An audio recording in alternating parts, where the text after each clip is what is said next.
Get ready for the dictation. Dictation will start in 5 seconds.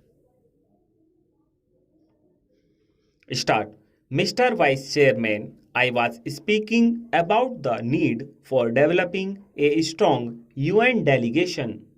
I wish that the Honorable Prime Minister would give his attention to this aspect of the matter, particularly in view of the fact that in the next decade or two, politics are all over the world would take on a complex character, and it is necessary that men are trained from now on for taking part in international affairs.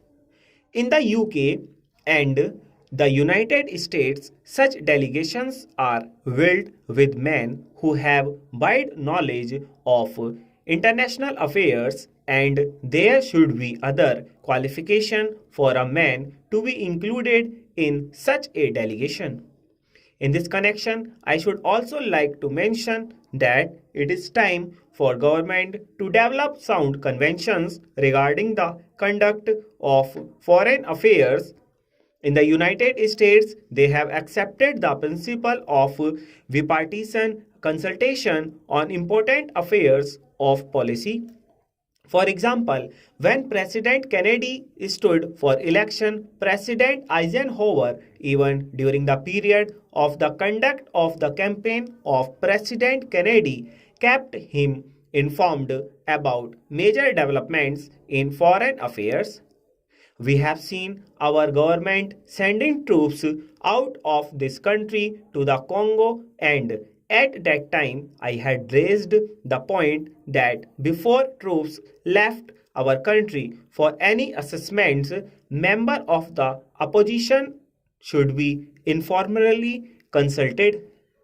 There will be no question of any leakage of information whatever if leaders in the opposition are consulted on important aspects of foreign policy.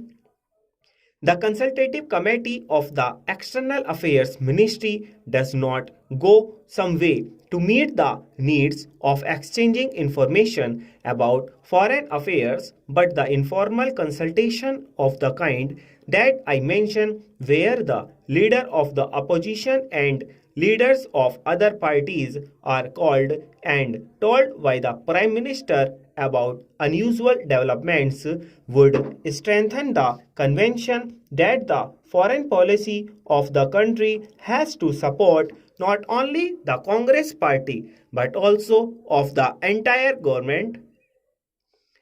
I can speaking about our external publicity, and it is a subject on which I think I can speak with some confidence, as I have been an old-time newspaperman in this country.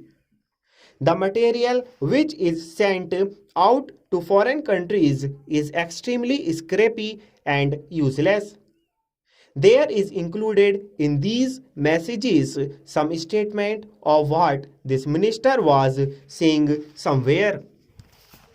We are trying to give publicity to ministerial activities, and it is inevitable that some such publicity should be given, because ministers are in charge of the government, but one abroad does not get a real idea of what is happening in the country.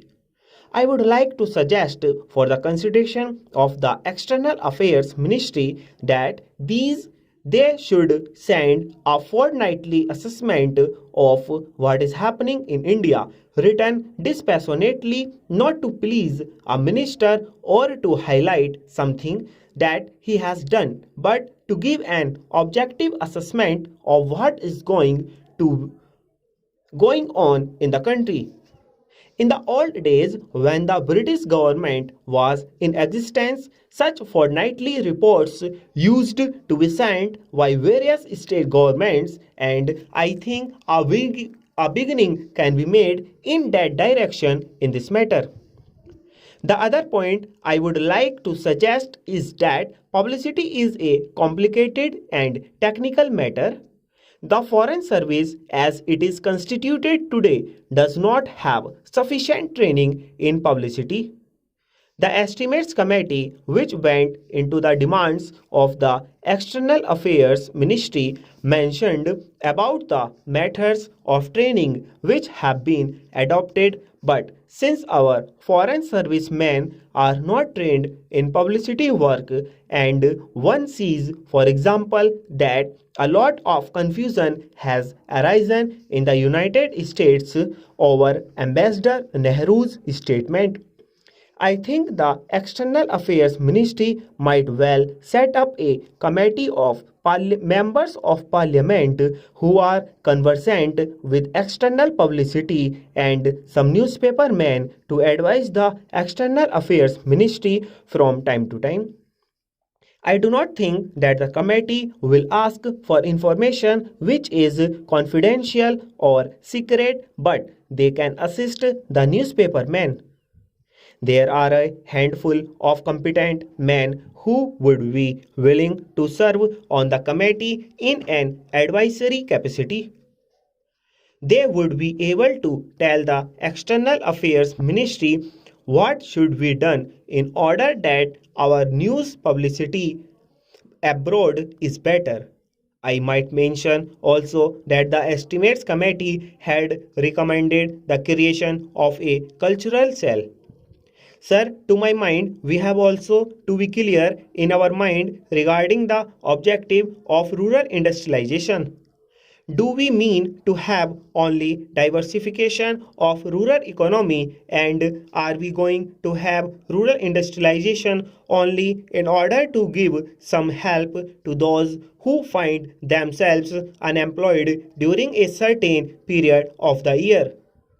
Are we aiming at utilizing local resources and meeting local needs through diversification of rural economy, or have we a more fundamental objective in mind when we are trying to industrialize the rural areas?